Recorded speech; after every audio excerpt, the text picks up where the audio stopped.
muyina ekiseera kyemukkiriza nti tetujja kubba kino bannange mukireke aba tetujja kubabba kugambye nti omwana ono Franka tumwebaza ekimwepansa era tubagamba kubagwanira n'abalooya abawera 20 abavuddeyo timubatiica teri tumwebaze abasajja bano bagamba mu miitingi yaabwe nti ayina ekizibu tie woteriye bagiselekitinga kubanga ono Diana mulamu we Diana mwebaze yawasa muto wa Diana era bwe balwa nogobalo omulenzi oyo n'agoba Lukwago akasajja ka New Vision nekakuba Lukwago bamu obutwa Lukwago kundi akuloba saidi n'amutiba onatulewo ne bagoba panato omuwala onatulewo babbe kakati kigambibwa era obutamanyabwa obusiru kigambibwa nti woteri yatumwebaze bagironda okusulamu abantu mbweri mu kakati tebasulamu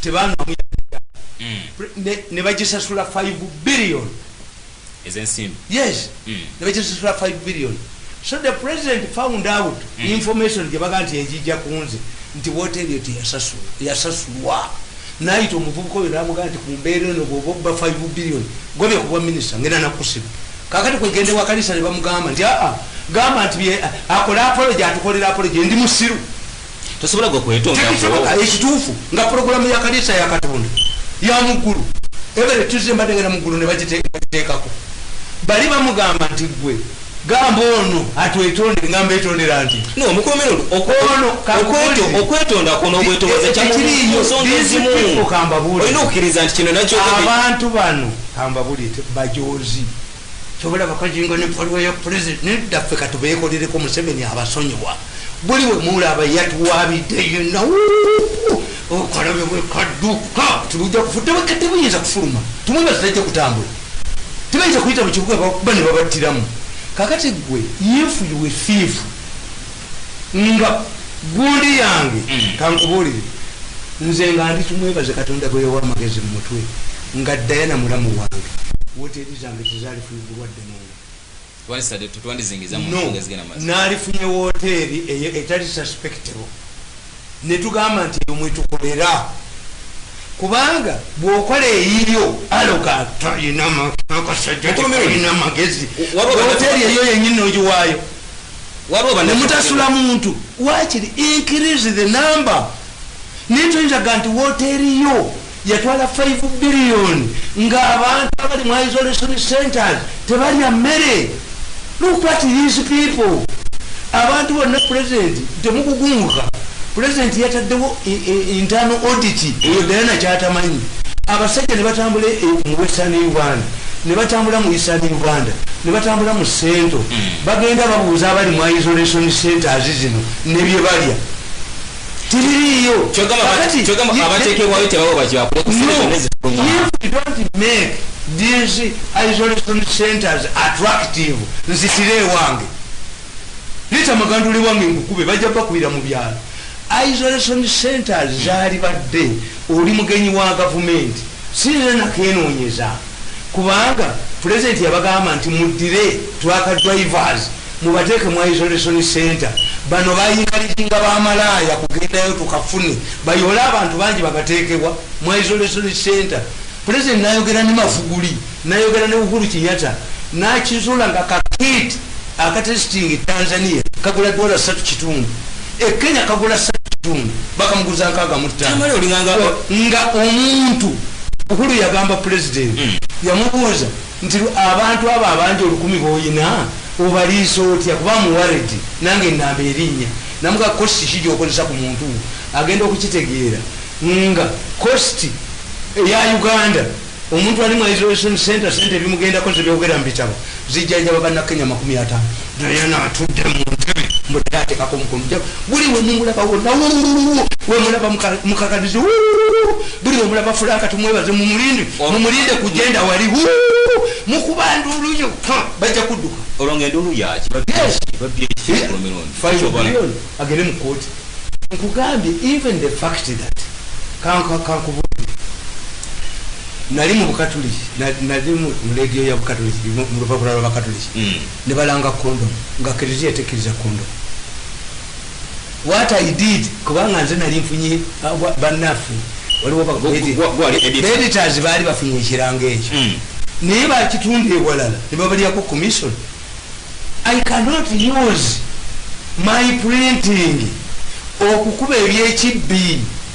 What if kubanga kakati kankubuli omubbi omwenzi n'omusiru bakola ebidde omubbi omutujju omwenzi n'omusiru kakati how can Kalisa defend himself when Kalisa knew that the president was paying for the program? When Kalisa between kusawa mwenda wetwabeera mu meeting Kalisa could connect with the president nti program sebo kujijeko he had time. Kakati kitegeeza tulina gwowoleza Kalisa talina gwowoleza ekitegeeza ebbaluwa teyabadde kati tukize tugaane omwana tukize tugaane ebbaluwa ebanga teyabaddeyo mukulu Kalisa aba yejjeredde tiyawubisiddwa waba akuyise muddeyo okutema mutuule. He had all the time. I told him nimugaba spoken to the president gendo kuba yesimu he provoked him ngali already ali bent nga bano balowooza batwa $1 billion zikaliwo bintu yako nga kalowooza teri program gyesijja kuvaako nga kasajja gwe mukiyingiddemu netumwebaza mwenna bakyayira ddala nyo nakana kasajja kandivizo. Kakati kyenkubuuza kiri kimu omwana gwe batumye eddagala awunye kitaawe obulwadde n'agula efuna alyakabalagala ate akaabira kitaawe waayo ye kitaawe abadde amwagala naye obusiru nti these people if you steal food relief you are forcing the government the population to use, you are inciting the population bajjako government ate how nja kusaba omulala abantu ntuli abasiru including religious leaders advancing a stupid argument bamugana nga tubalira tubalooking up kigezera kuvako bino Uganda nalabye n'ettaka lyakyogera okimanyi nti gwembwa ng'ebadde tirya mmere neokolesobyoba omwana n'agigulira eruma abantu bonna ngatejo Madam Judith n'abakobwa ICT agamba tuddeyo mulokoda anti oyo bajja mukuba talina magezi ati alaba embeera egenda mu maaso n'okulinnya lukwa anti abo babbi agents of the thieves. What has gone wrong? We had almost 3 months. What preparations did we put in place? Nabagamba nti oyo omukazi toyona ni mulamu gwe nakano kantu ye pusi balizoninga nebamba mu isolation centers because all of us are potential isolation room. Bomulaba abantu abali mu isolation center nga babawonyabonya fena twekinga isolation centers buno bulwadde tebujja genda tewali vaccine. Kakati what do you do? Nabagamba nti mudira amalwaliro ga mensani mugabwe gumubamu abalabiri neki abalwadde abo yo gavumenti ebasasule ebagambe muyina abalwadde bwebati tubamalirako $65 dayana kumukubba ne mulamu we nabasibiramu nembagamba alternative give these isolation centers to prison authority services. No, only prisoner, but they know how to deal with the prisoners. They can handle. Kubanga yo wa prison tajja kubeera muno Diana aline mulamu we boba nonya senti no the president yamugamba treat me. I want to treat the prison ono mulamu wenga amazo mugamba tugende tubbe yakuba omulenzi oyo mu gavumenti omulenzi bamube mukomera kajiji yateeka ki mu lutalo gavumenti ateera basiru kubanga baddayana abo amalwaliro gonna mutunulektivi zonna bakuga nti eriyo eddagala baga nti balina giravuzi baga nti ki oyo tumukunde ajja bakuba kubanga kasamula batumukunde ku ballot paper ewa president. No, the paradigm has changed. In embeera eyamba wa intelligence. Why? Nti as these idiots, the fools who have diverted the money, kakati waliwo akafaananyi mwakalabyeko akalimu omusajja alina ebikuti ebya sente za kyogamu ebya sente za tokalabo ng'agenda miliyoni olowooza ani yabiresi. Can you prove ezo sente ezo balina sente ewaka kati ako yakakoze to incite you. Why does this man mention those? Akati ako ka opposition oyo tumukunde yamanyi oyo science nti nabagamba mukazi wo nga lwandiro abaana bakudde temuyina mmere mukazi wo najja akwata kalisiiti abenzi bwebanga muddayo okumala kwekyo ekinga okola lodibuloka mwekakunakamaulamya naye omukazi abakabera mu kotiyo agiwanike kuki agiteeke modro nalaba mu lisiiti ya logedera omusaabisa akutta. Why? Because it is now clear that you have the money but you misuse that money. Kakati ebyo byonna biri intended to incite the population. Nti look at Museveni, all of the money that the parliament allocated to these institutions, where is it? These people are inciting the population of people. They are blinded by Bubi mushrooming buildings. Abantu bamanya babuloka bamanya yaguze polotinani nti sente za nzige sente zachi za gundi.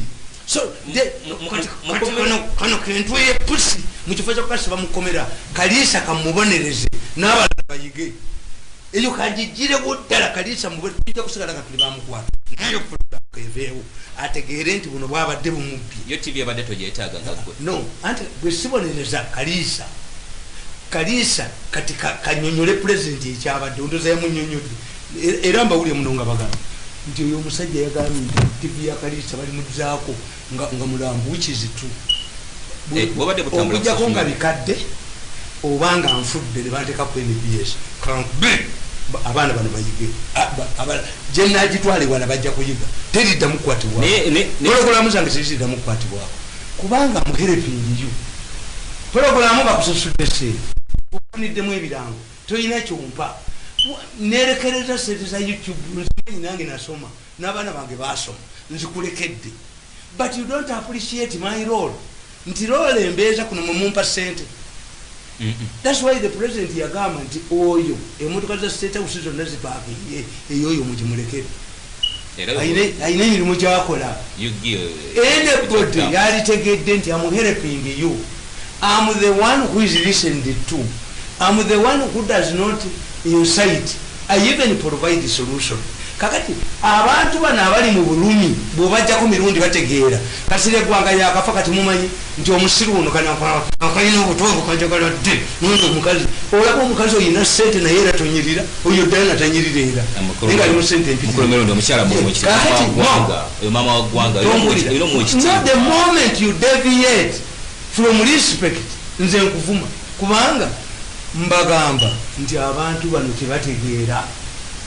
Riots wezagwawo babuuza mifalisi bakubako omujago wawulyako omusaka gwe bakubye babuuza muki munyankole etureti evaawo mubana abayayi abakutte ebiko etureti eyokubiri semina yayita ku road block gwe semina tukumanyi mukimanyi sente bakuba kulaije musajja muli ayogeredde busiru kulaije is a policeman bamukuba nomukuba omujja maje nti mwanyina yaguze gold simanyi biki omulungi yenna bamukuba naye abayayi ku luguudo bakubaani bwe baavaano balumbaani nnyabo lwaki siri mubbi ku kyalo no ke kasajja kawagira Museveni bakubako jena waddayana ono mutweya pusi ono baali bamukubyeko ono omubbi ennyo okufula nka tumwebaze ewakajiri gye bagendayo wano abantu bano ababadde basaba emmere balazeewa abaana babasuuliraani bakyemani bawano tekusuulidde abaana nsena babazaalamu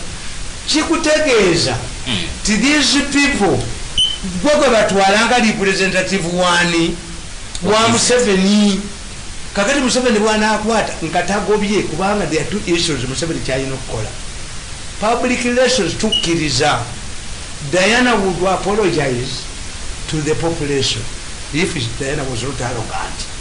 No minister Madam Diana wait until according to you defendable series. Do you watch television? Do you have a television set at home?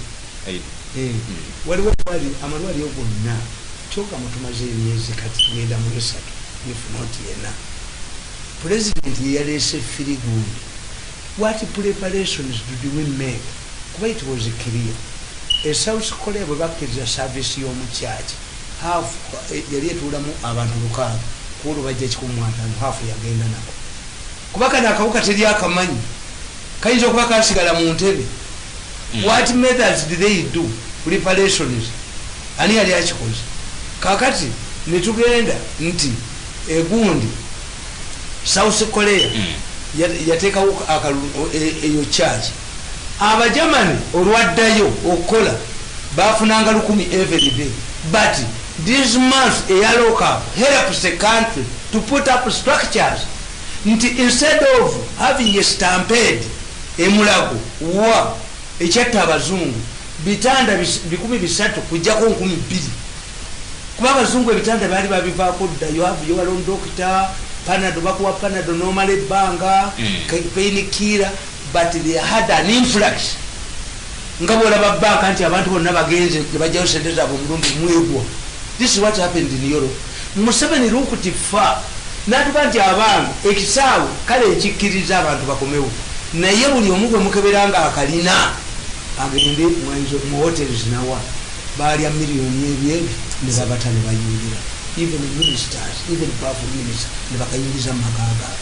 President n'abagamba twakadivers sijja kubajjawo naye mubagemekenge sure tibamalaya teba ne bayi toyana ne banne ne bana abamiruso ya heritage ne bayinkalijinga bamalaya. Did they call in UPDF? Why don't you call? They knew the more people inflicted contracting it, the more money they will get. They have shifted from life to money. No ganti ba doctor bakafunye ne bafa. Yes, ne balwala. What measures have you done? Nagamba mutabani wange nanga nti anze muwadi je ndimu nembaga abatabani bange checha amali ekyo kikula sente mekanti $2 nembaga kamba bulire 10. Why? $2 kye kiku state wadde nebungeza bakkiriza $2. How long do you take to train a medical doctor? $2 singa Museveni yakikwatamu nga bwolaba ti $3.5 basabye 65 na zino dollars zino bano ze basaba ku kyambalo sizezo. We would get a several kubanga virus sibuli doctor anti yasoma virus waliwo dentist waliwo mu Uganda mumukola ti ba doctor bakolanga basamize kyobala nti president yali alesa abacuba bayigiriza abana bano omwana akudde makereta ina speciality tubatwala India. President nakwata abana 30 bagende India nga bamugamba nti buli semester bajesasula $5 nakuke batwalayo abana 10 esente nabazikiranga mu state no nyabaka wa parliament kangako bakuyuza.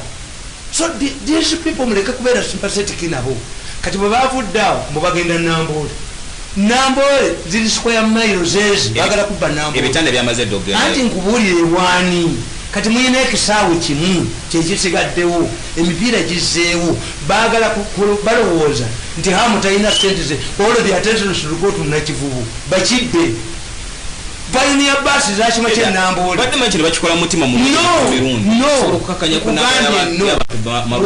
why did they have Nambole in Kankubuzi waliwo omusajja wa bago polisi ya muteko omusajja donated a coffee yagula coffee mwebazi kwa mukozi wengata yajigula tanafu. Why do they think that we shall have hundreds of patients to be taken to Nambole? Bali bamanyi like a man with a prigid omukazi ina prigid ogula obugoyi bano bali bamanyi one abaddayo mu magalaji wabafuyideyo abemotoka alabako ehongo Kongo nga amasomero gaddawo abaana bakola ebigezo basooka kuleta mu robots ne boze kikuliyo kakati mbabuuza bakikola ku takisi kavuyo president abaganya takisi zikomawo namugwanya talina kyeyakola takisi zireeta akavuyo basi ziyingira kubanga strategy talina yalowooza nti ajja kulimisa Museveni ningamba namugwanya nti obutasoma kibi bajja namugwanya kubwa kansala bwemugenzi tasobola kufuga Kampala omukyala muyivu nkubuulidde education natural intellect and civilization and knowledge wanyanjawo twagerera minisitiri eranda nekyogera bulijjo nkiba kyokupama mu toilet yavamu mukanakala kana akabeera akabakazi kebatolamu within minutes nga fulowa yonna ewumi Amiri yagisasula nga abazungu baduseeyo nga tamanyi we bapama but as a masters yes to be exposed n'okusoma byanjawulo omwana ali e London any isolation center gyosanga nga bamiswitchinga abantu report it was. We have even put here a mobile inspection unit to check on a daily basis on how this is the general defending. Hey, one more marriage. No, these people you in order to make the facilities better, you are encouraging me to go and check me. In fact, mwari bategemeeza nakanti mubajjako essimu no abasibe nga bagenda ne balaba bakazi baabwe ne bakola ki you to have a zooming bano abasajja bansanyudde balina zooming bo bagati ku zooming sibabuli ate ku zooming banyangwiriza obuli ate zooming balemi nayo lwaki they cannot converge on place omu aba agenda they must agree on time nayo zooming yabwe baginyingiramu miso yingide bawuliranga boogera nti ate ebyo tabyogera this is an effective way no I infiltrated your phone. Nature of our people, and they are finding it problems. Kubanga zooming the news, you must have a meeting at the same time. Kakati talk with the Baraba Fidgeting and Tibafo, the technical assistant, when this Zoom. The Batia, who create Avan Bassons. Mbalaba, how can you hide? So, there must be an overhaul.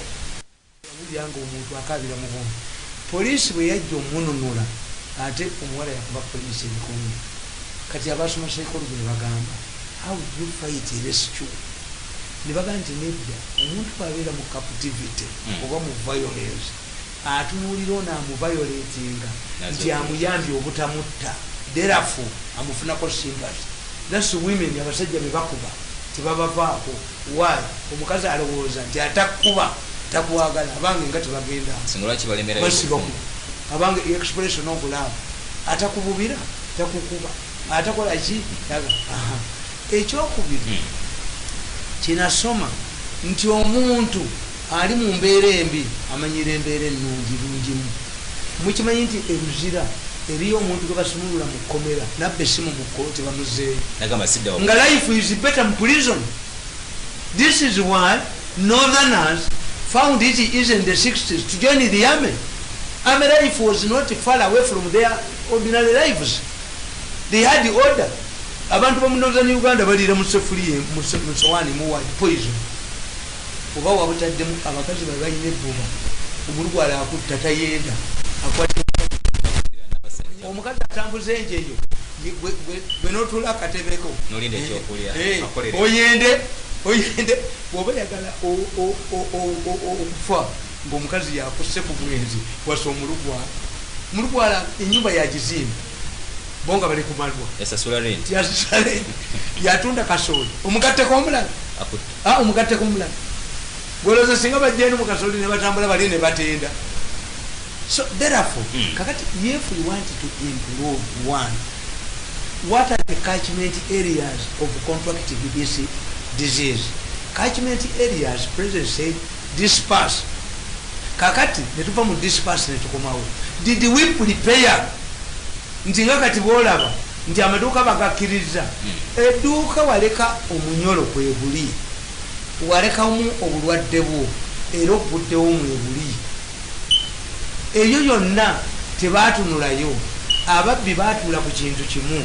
Let us increase the numbers tubabbe nga kati bateekawo namboole batandika okwagala omubba omusajja bamwita Kajala facelifting namboole baleeta ekibinja ky'abakyayina aboogera Oluganda n'Olunyankole ne bagamba namboole bamuddemu buto bamubbe n'ekyapa akiina yakikweka nze mumanyi kakati their interest kunyaga ki balowooza nti amu talina ssente kubanga aheeri. But if you close namboole ekisaawe ekirala kyolina kiriwo give us because the moment singa gavumenti tuba tugenda Somalia negula kofini 15,000 kitegeeza nti emaze okuba olutalo lwamanya bajasi bagenda kufa. Where did you have this? Just the president mentioned namboole in passing. These people because they know kati omanya amagezi amalala ge bakoze nkabateera Museveni yaterenga nkabateera kankubedda yena kankubeni mulamu kankubeni ntu ya pusi kubanga bya bulimba nemukafani zingendo mukuba mukubene ku butambi abaye wabwe bajja ne bagamba nti omusajja mulwadde kamba kubeka akati kamba bila abasajja bano ababye sente kakati nkugamba nti tewaliwo preparations enteekateeka yakolewa. Two, now you cannot convince somebody to come for testing because agenda mu muliro. Kakati tulina okukola ebintu bibiri, tulina okwawulamu families. If you have a family nga mulimu babiri ey'abazungu osobola okubeera awaka until you develop symptoms. Abantu bonna abali mu isolation centers tebalina, yes tebalina, babatwala kubalirako sente, babadde batuuse ne ku level, abantu abagenze mu lusanga babadde batuuse ne ku level, babadde batuuse ku level eddira owaloole ne bamanya nti ono owaloole yayitako ddi wano, owaloole kati oyo amaze emyezi ebiri okuva lwe yayita wano, ne bamunoonya why to locate the role man who has been in society for 2 months. Atwala abantu bameka bisatu Diana ne banne batufudde ente kubanga tumuli abasajja bano they are dangerous. You are all cattle keepers. The most influential people in this country are cattle keepers. You declare an artificial kalusu ente z'abanno zigule sente ntono ng'omanyi nti bagula eddagala. Are these human beings? Wonna mbamanyi bwe bazze bakola wonna mafia buli omwesonzeewo. Yes, they created a subterfuge, a government within a government. Kubanga Museveni yajja n'akola ensobi nawandika akatabo kano nti the genesis of corruption under NRA. The genesis of corruption under NRA. Akatabo kano nakawandiika kaliko ekyennaku z'omwezi mwezi 25 mwezi ogw'omusanvu 2018 nakateekako omutwe nti Museveni saving etanga from his royalties. Nakawandika 25 mwezi ogw'omusanvu 2018 mulaba Museveni bwe nabaga nti lulimi amanyo galoga gye galutuga Museveni alimanyi wakati. Yes, naye nakawandika ddi 2018 kana katabo ka 2018 how to saving etanga from his royalties. Oni agamba nti President Museveni alina abantu abamunyiganga babe naye ayina obbatuuza abanyonyole nti how you can overthrow your government and knowing it. Kubanga muzeeri atufugidde tasobola okulaba abantu abo emyaka 3. Kugambye Museveni muba mulekedde ti gwe wenyini udifodinga ba Diana. Ye yenyini president yataddewo probe intelligence netambula mu isolation centers zonna. What these people are doing, bagala okuconcentrating abantu bonna badde mu isolation center babateekewo mu basobola okubakontrolinga. This has been the problem of Gulu. Udongo tokyabagamba. You did not consider us, you did not invest here. Ate mukimawoki kakati bano badayana amagezi gaabwe batudde instead of scattering these people to make a rugambo ndowooza baba buli abadayana nti Museveni asindise bambega bannebaga concentrate them mugundu ekyo Diana ne minisita bo ne baminista bo. The president had already I have an interim report ku bantu ababali mugundi yagikola dda. Diana hakuna mibwati nono minister wa Kalago. He even contacted Katongole, Emmanuel Katongole. What task force? Asking him, Zasina Mukubira na kusimu over these issues. But yebaka nti alaba abaana be ne baga nti bano balinga bukima buto. These are like baby monkeys. Baby monkeys ziraba ekibiranga kikutta omuliro ne ziga nti eyo fulemu etuuka ddiwa tebo ekimenkadde zitudde bweziti. Waliwo omusajja bamuyita Mpanga yali meya wa Kampala yali ali mu meeting y'abalotale omuzungu najjanga n'agamba I regret to announce the sad news to you. Kennedy has been assassinated.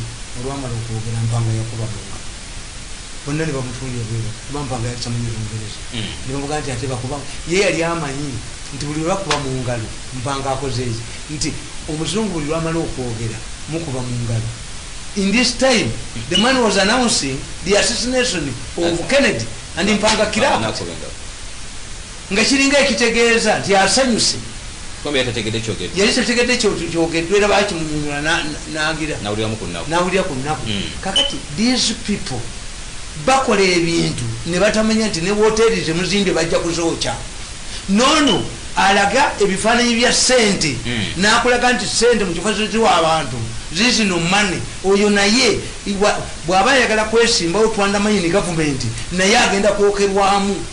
The Baganda we have a good proverb. In pursuance of a lizard, an innocent lizard, you burn the whole house. What a good you change room. What a skitch only, or Gobomunia, or which a number. In the process of undermining Museveni, you have also invested here. But your one so we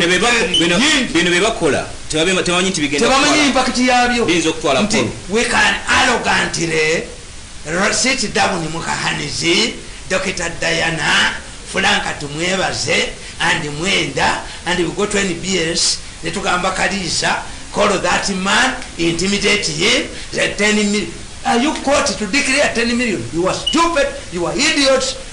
Fina na chakuba kumachira mubaganda singa obusitu mwita mufungula andika tino mumba puto ekintu empempeme egonde omusiru omugwagwa tuyina yo mufungula andika yasinga obusiru omufungula andika ye endigo gitegeera nti nsajja mala gifungula kikira tumuyita mufungula ebigambo nga binene kuba mufungula andika babitibwa wa minister balamba. No, how can you think that you block Mirundi who is a cooling system? How can you remove a speedy governor in your car? Akakubira akadenti oduka. Mokomiron, do you sit with those people? Not about President Nampita na bala bomulamba. President Nampita. You can't sit with them. Era Kalisa yawunye singa kabadde mukabadde kafu. Kubanga nepimye n'emirundi ebiri okubyola Kalisa. Niye nakitegeera. Naga nti meeting ekwe kafya tukutte. Namupimye emirundi eti. Naye mukulu mirundi okukanya n'okutegeeragana kintu kya mbungu. Tosobola kutegeeragana namupya zekutta. Era mu kibi kyemuko. Die fighting. Mbakubye emyaka 7. Bakola nsubi ku nsobi. Tokawudde nga akakola apology. Instead of saying this time bannange kino tetukibba nabagamba nti mafias, the local mafias in some countries reserve certain things ne batazibba for their crucial to society. Nabagamba nti Zimbabwe yani policeman cannot accept a bribe from a poacher. There is some money they get to run Zimbabwe. Get his gold is derived from national parks. Look at Ethiopia. Ethiopia, Ethiopian Airways, yatandika 1923. Bajibba yonna ne bajibba. Babbye ensi yonna mu Ethiopia, but they did one thing. Reserve Ethiopian Airways. Nabaga nti ddamu y'ejjinja eyo singa yali esituka singa eri wambugu. Nga bagitwala tebalina kye batabba. Tuyinza kubba mmere. Tuyinza kubba biriifu. President Museveni azemu nakola order badde mbagabe mmere anti agambye minister Beni Namugwa badde mbagabe mmere tuli eyo tetwalibwe nga goboga Namugwanyo yali kubye bugobi kasasiro tuyina kye tuyita a bottomless pit akatebe tekajju.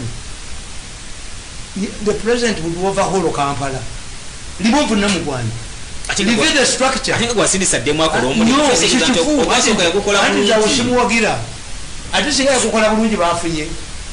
You will receive this food in the constituencies nga bazipakinze butyo segeza ba president amole bamwamafu ebyo sibirimu Namugwanyo alina kuva mu kibuga anti kakati ye Museveni akimanyi.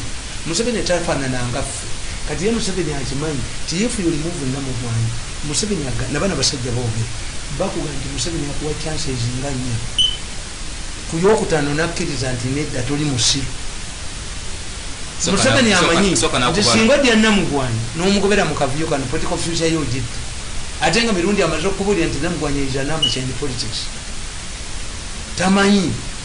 Era kyenva mbabuuza bwe muba mugaba emmere mu Kampala advisor wa Museveni gwe mwawaana ennyo aliwa, envoyi wa Museveni mu gundi mu geta aliwa, Uhuru chairman wa mwalibwa obubbi bwe bulabika kyoba nakubali kyobola nkugamba wano nakugamba nti in my earlier submission I pointed out that there were some corruption scandals that happened in Uganda between 1986 and 1996.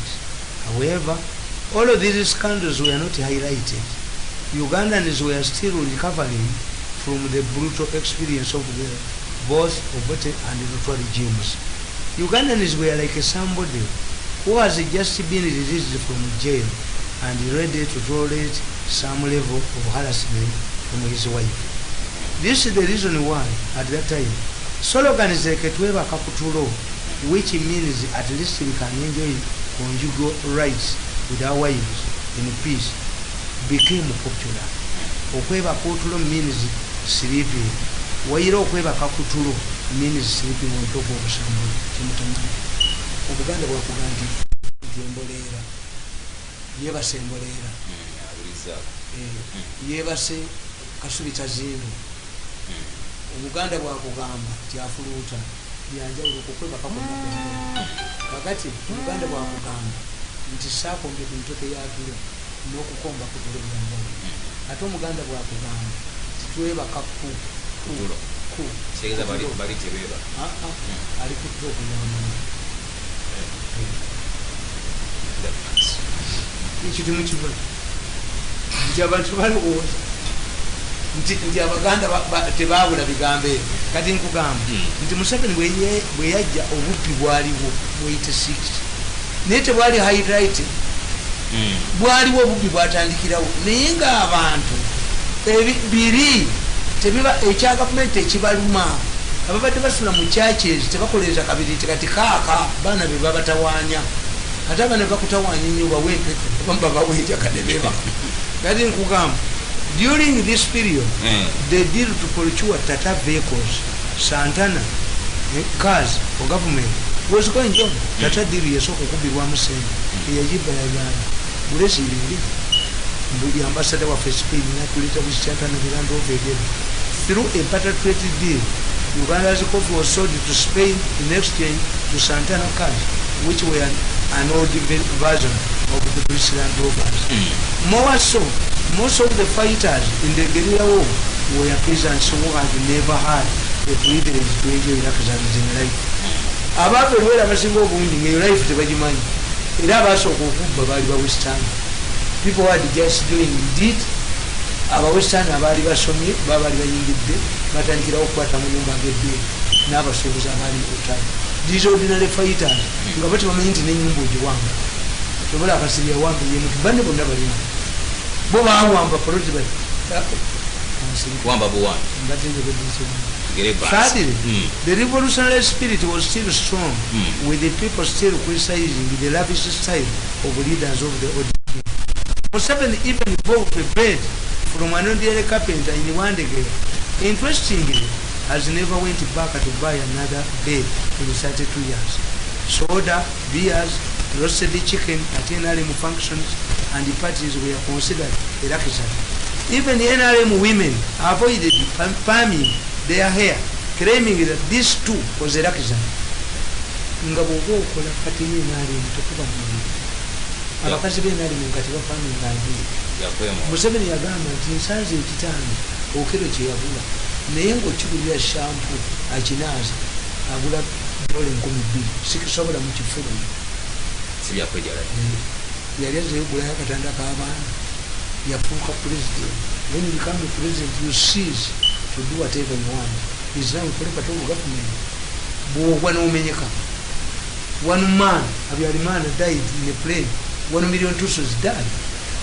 That's when the president becomes a president, he ceases to be an individual. Abeera property ya party. Emuleeta mu buyinza. Bw'omuwuli abali bamuwanga tutayanga baga ntukuwabiranga oganye tusambira. It's true. Revolutionary political parties are very highly disciplined parties. If a member fails to play a role, the members want him to do, he's disciplined.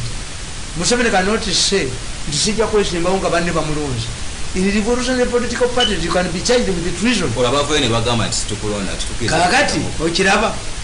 nkugamba nti bajja tata diru yaliwo naye ngaebirala byonna abantu tebabiraba amawulire gali tegabiwandiikako obubbi bwatandikirawo nga gurupu emu eyaba mukyalanjuba ey'abaami tepaminga nviiri yabahajati mukwaya bakolera pulezidenti Museveni okumwaniriza mu kibuga kati yaliko mubisi gwanjuki namubisi kabiya tekali kulaleyo nale kuliko abapaminzi enviiri tekuli mukyoma era nkugamba nti Museveni then directed that ministers should use Japanese airways instead of Mercedes Benzes as was the practice.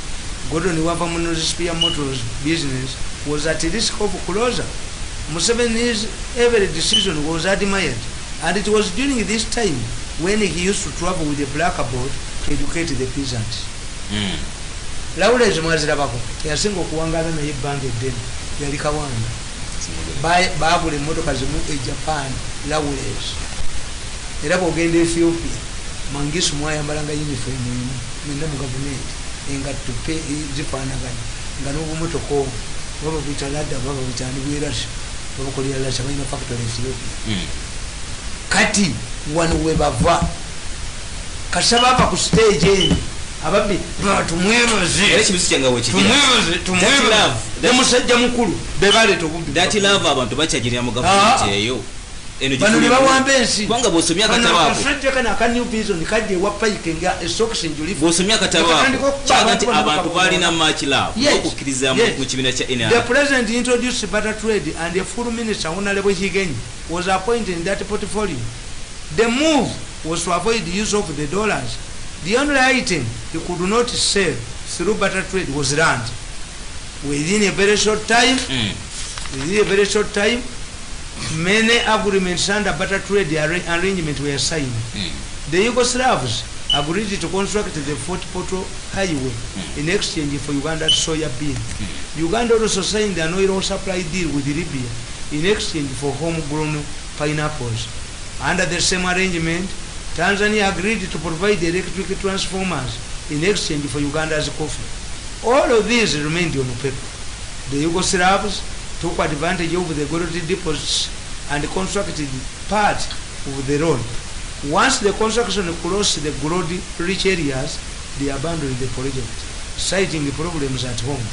Yugoslavia collapsed and 5 new states were created after the death of Joseph Broz.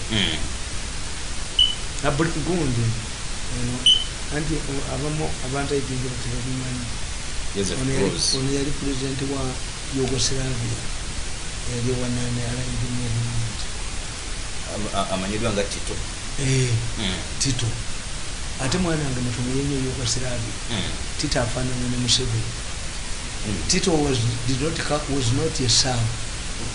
Tito yali tava mu tribe esinga bunene mu Yugoslavia. Tito was a Croatian. Era ne mu Yugoslavia waliyo kayiira waayo w'abasaabu. Abasaabu ne bamugaana. Iwe Baganda rejected Kayiira. Tito held the power for 35 years. After his death, Yugoslavia was divided into 4 states.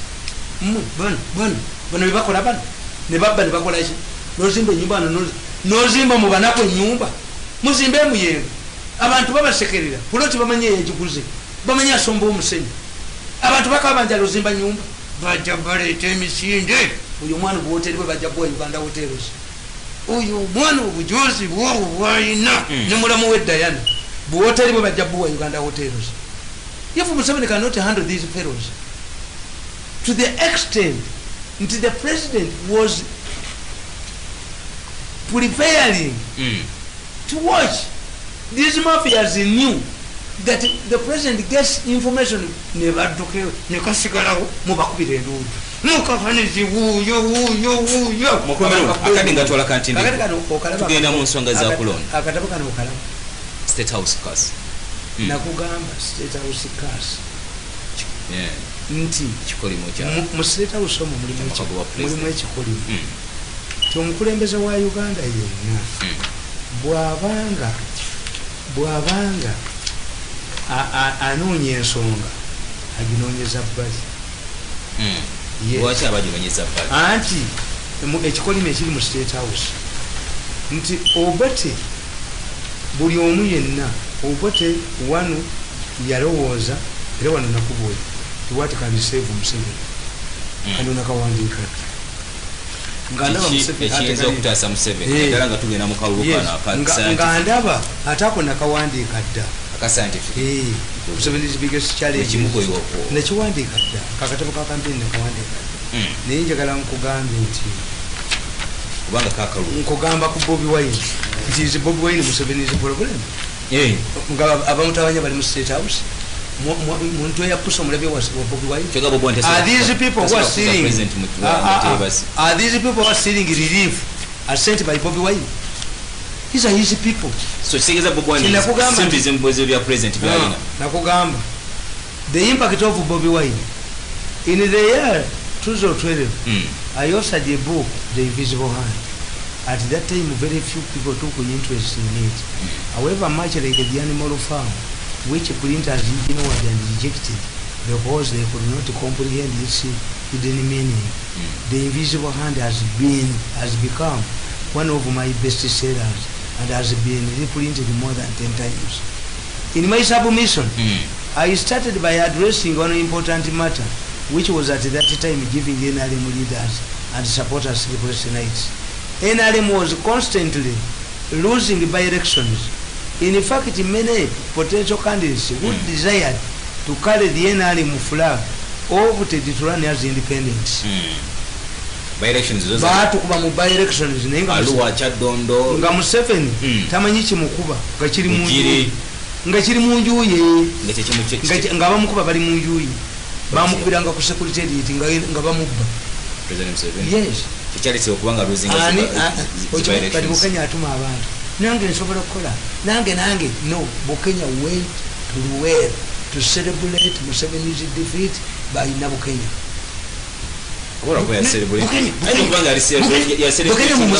Bukenya mumuzimbire ekifo bamalaya gye bagenda n'abatunulako ye retirement gundi offer nganze bwejagala modern printing gundi Bukenya kimusobola muwa kumuzimbira ekifo bamalaya gye bagenda nga beyambudde yena atuula wali n'alaba abakuna Bukenya temumukomya Bukenya tasaana kudda mu byabufuzi mumuzimbire ekifo bamalaya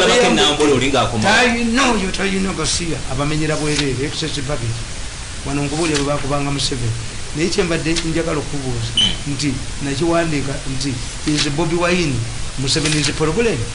Bobi Wine juka bamaze okwegatanira okutakanokiza Besigye tegenda kukula kati ate omukyere amatawa gataddemu omunyu abo bafu bombi okwegatta kwa kuyamba Bobi Wine yafudde okwegatta kwa kuyamba nyina nkugambye ntogatta matano gateekamu omunyu Besigye mbadde mugamba nti mmolo wa Museveni kakati ate gwe nawe wafuuse mmolo yiwe mowa temuli so kino kibakusi kyekigenda ekyo kifu nje kikwatako olulayo nakakatabo nakawandiika ekyo kifu naye Bobi Wine mwalimu bakuza United change United force for change kulaba nga basubukula mukamawe gundi tiimu ye Cameroon bagiyita Indomitable Lions empologoma ezitatemba bawangulako World Cup tiimu ye Burundi bagiyita Amavubi Enumba yali ewangudde ku World Cup. Why? Erinnya does not matter. United force era sijja kutuka ekiseera waliwo omugondi omuzadde yatuma omwana we Bright naye ebigezo bigenda okujja ebya senior 4 nga ayina myenda myereere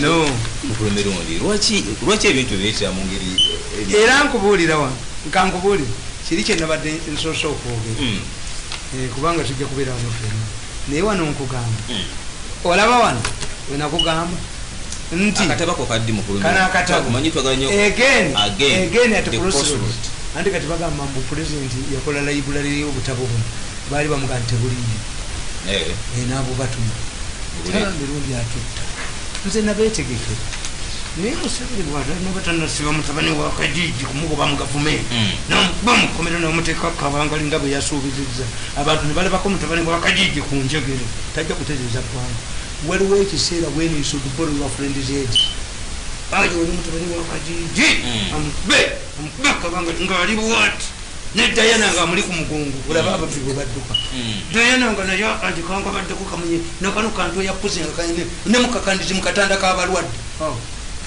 ojja kulaba badduka you solve the matter once and for all amini yaleeta madivan ne metta nga bali mettewa n'abayimbi yabaleetera mwanda we yakunjegere tewali muyimbi yasigala tukikola omulundi gumu mukakanizi nadduka bamuleeta akatanda k'abalemu noledodotani wakajiji nomusibe empingu nokwata buwoteri bwe bwonna n'obwa Uganda hotels Diana nadduka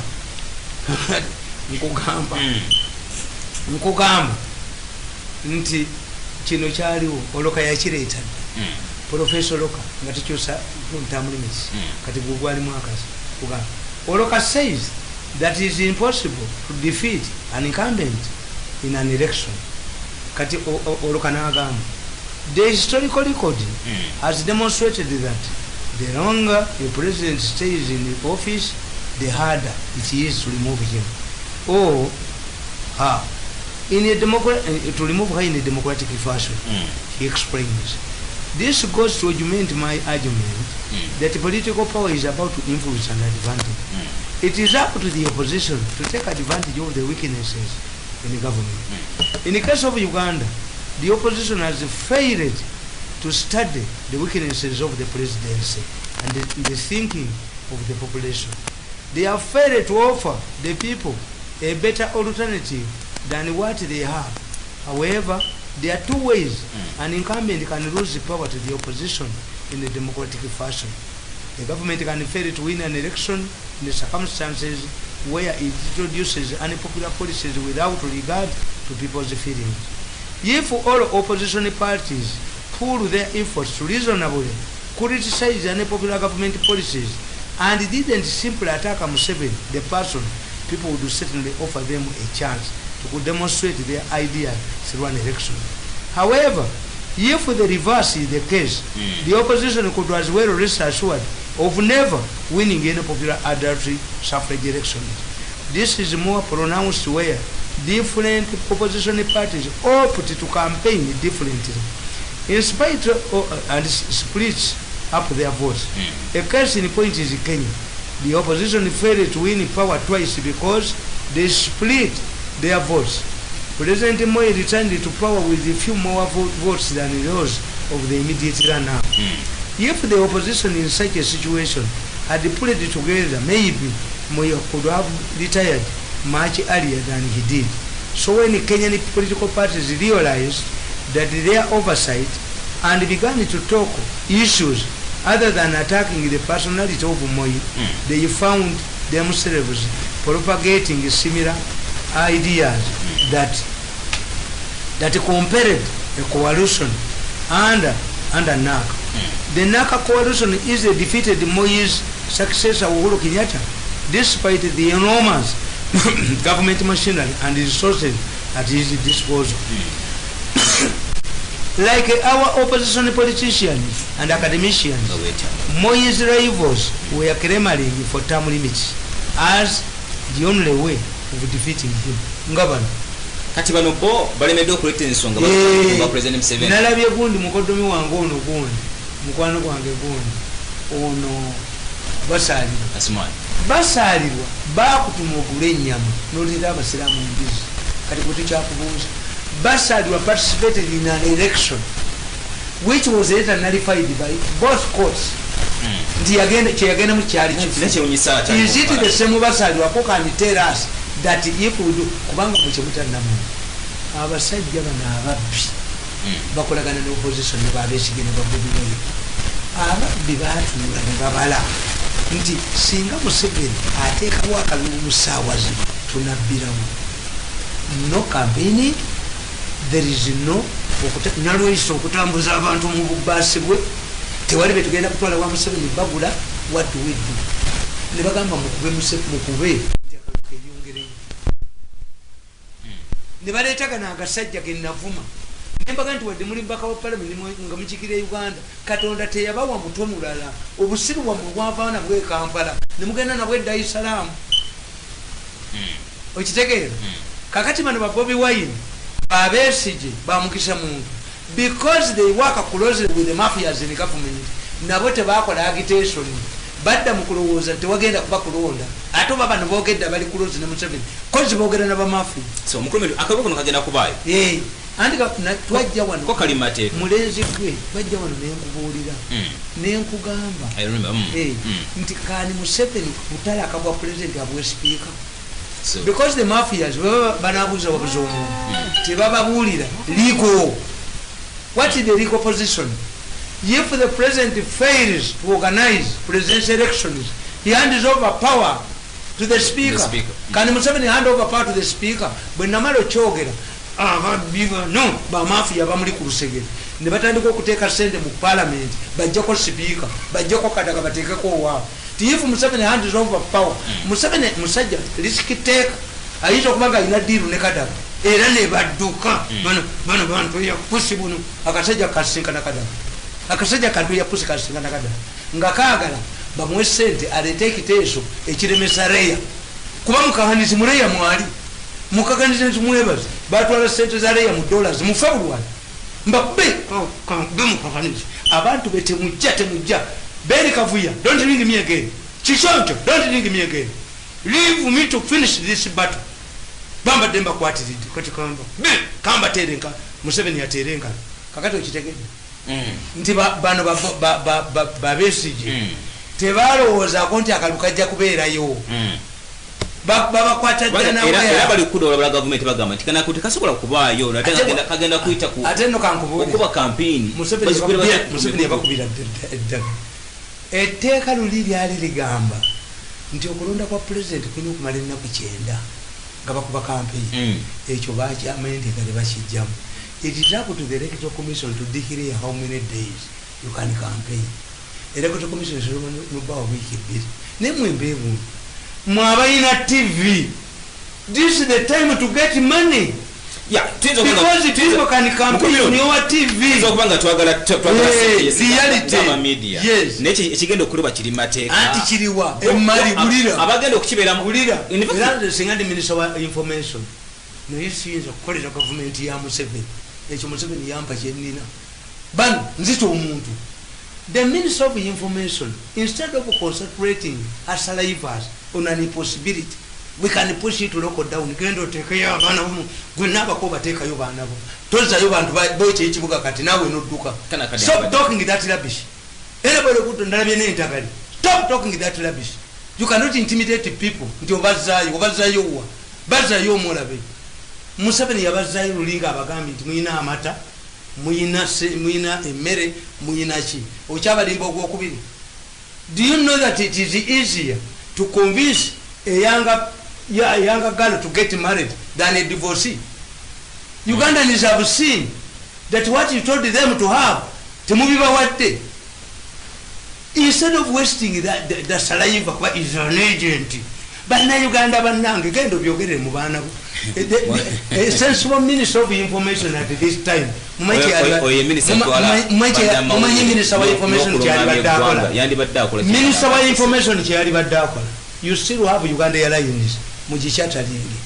A minister of information, a delegation from the electoral commission, a delegation from the attorney general mugenda mu abantu kaka musanvu would fly to Mali.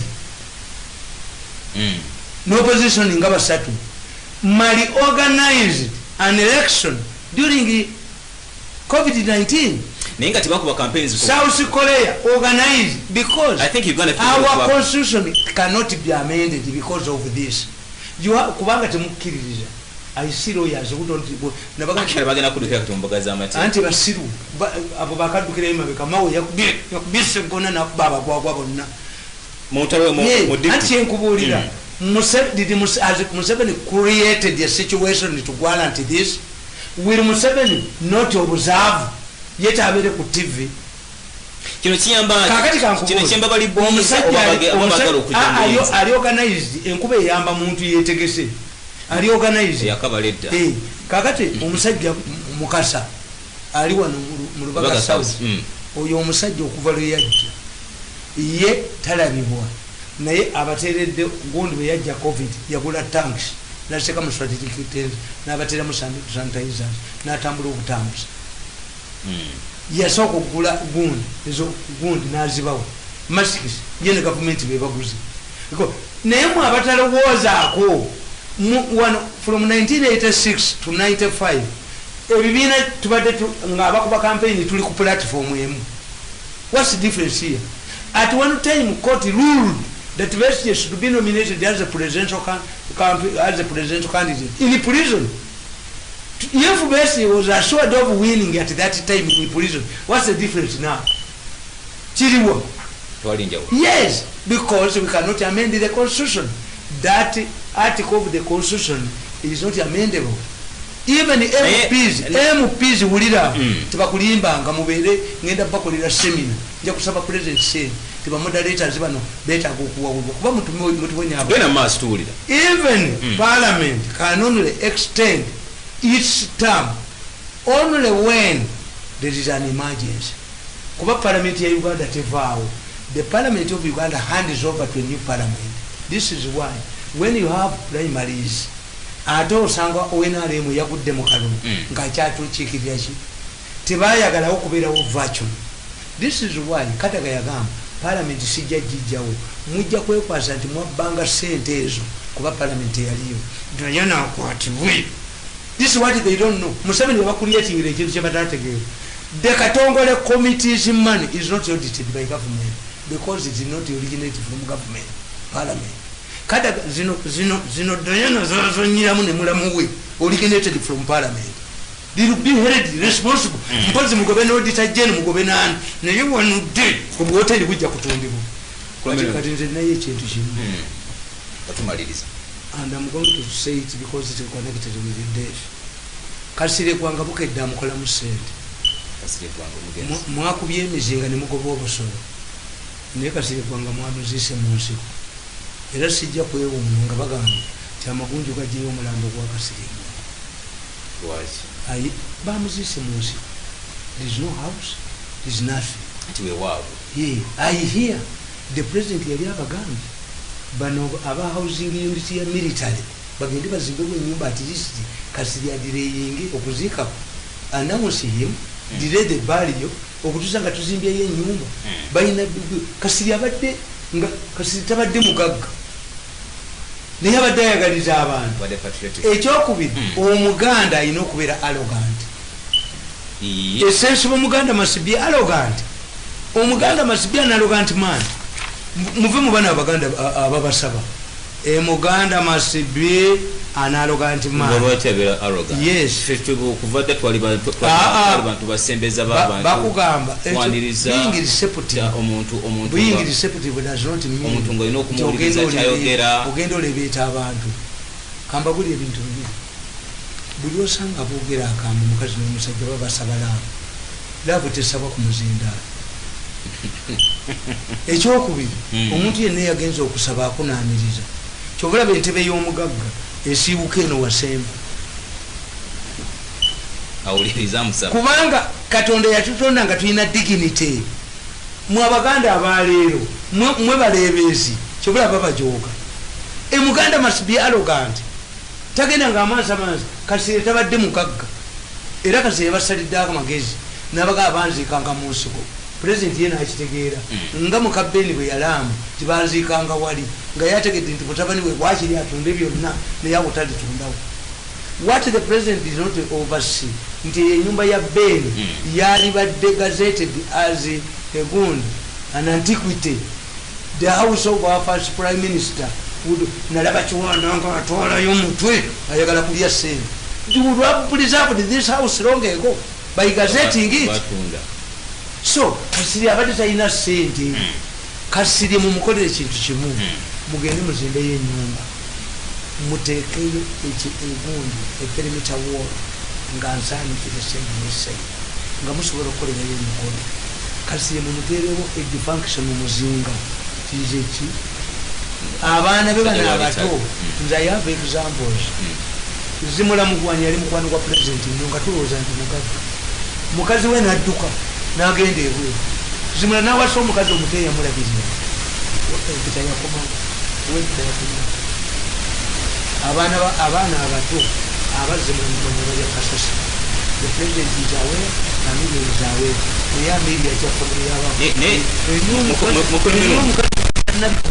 mukulu mirundi lwaki tebakolayo gundi yabazirwanako nga abantu ab'omugaso kati mukitandikira awalala wakakiiko era nabagambye nti nze singa ndi mufamire molezium mujja kulaba era ne bakolayo ne music mujja kulaba molezium netukola ekintu mulimu amasuti gange gonna mulimu engoye zange zonna mulimu library netukolayo n'ekifo nti mujja kubeera mu amanya g'abantu abazirwanako abaana bwegenda wali nolaba amanya gaabwe I've been influential prepu zange zonna zijja kubeeramu n'emirundi media college yes siyinza kufa bwenti ewaffe mbeere nga bajja ne banoonya nenfuuka naye ekiwanda atamanyi nakumanya nti ekabwoko munoonya bajulizi mwanga olutalo lwali kabwoko eriyo mugwaniro ne mukiziriro ebyo taberiogwakiwanda tegulimu ebyoabanira bamatters but if a person who comes to visit Uganda over matters follows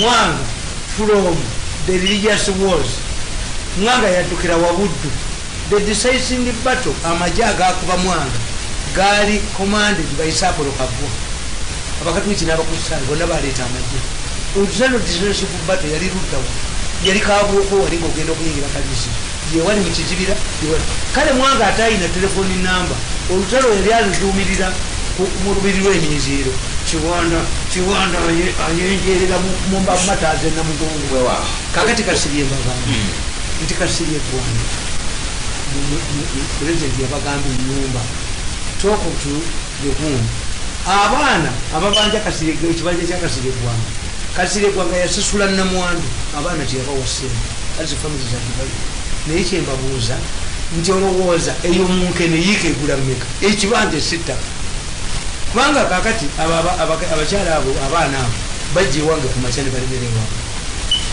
wa omusajja eyeyita Meja Katemba yabakubira essimu nti ali mu ofiisi ya Mekamani bwe mutaave ku kibanja ekyo tujja battanga betwasekasibye mwana ayiranga the idiot kasa yawulira nti nzetamala ebirungi era essimu njaggiba newa president ojja kudduka kisajja gwe ate onoogikyusa oti esimu najitawo era tujja kumanya oligiro obuna abaana bali bagobaganya babatiisa I talked to one of the family members yakasiribwa nanga no batuyita ne batugandi kasiribwa nga ngenda kufa but the president suggestion is that we build the house we bagenda omuziika kuba kasiribwa waliwoza mugezi kufaamu tebamuziika yalama kufaamu abayinzi bagikayina nebagandi kasaija aleesa amabuga ga miliyoni 2 ayagalazo kasaija wamulabako ne kasiribwa lwakiyafaleta nembagamba nti twakita kasiribwanga gyeyeyosha mumanye nanyini yali agala okunyaga ettaka lya kasiribwanga bali babiri omuminiso omulala munene nabbasi kati abaana bakasiribwa nalisobola awukaniyu nembwa zakasiribwanga nezisinga abaana bakasiribwanga abato nebatajja kuziika embwa zajja embwa nezisinga abaana ekyo mukimanyi mumubala oba omubala oba omubala gwabaki ogwo oguga nti suula omukazi okwata embwa weguli omubala mubaganda oba gwabakube bagwabaluka olugaventi mpaaka walakosgwabagwomubala kwata embwa suula omukazi okwata embwa nemwagala embwa nezijja neziziika nga bana bakasirya eggwanga kati fe mubaganda omwana wo akusiikako akanyirikisi otherwise omuzimu gukomawo negubeerako nti why don't you consult the people abasoma history abakalisa president yalina ekifo kyadivaiza abakalisa nga kirimu gundi omwami ono yekirimu ani erinnya ndyerabi naye yakirimu get somebody abamamafiini mukimundu ati kirimuki anadvise of the president on kalisa kati abaana bakasiri bamusiigako akazingoonyo kigeza tebazi okuziraga tukiyita okuziraga yali afudde ebola yali afudde ki nabaganda gina emirambo gyemuziise mugiteekako mumaaka abaganda tebayinza kunzekakole tebayinza kumpa muganda kikikuzisa abaana bange omuzimu gubatawanye nga bamala kusaba ebyamukulu mirundi byo tebigwayo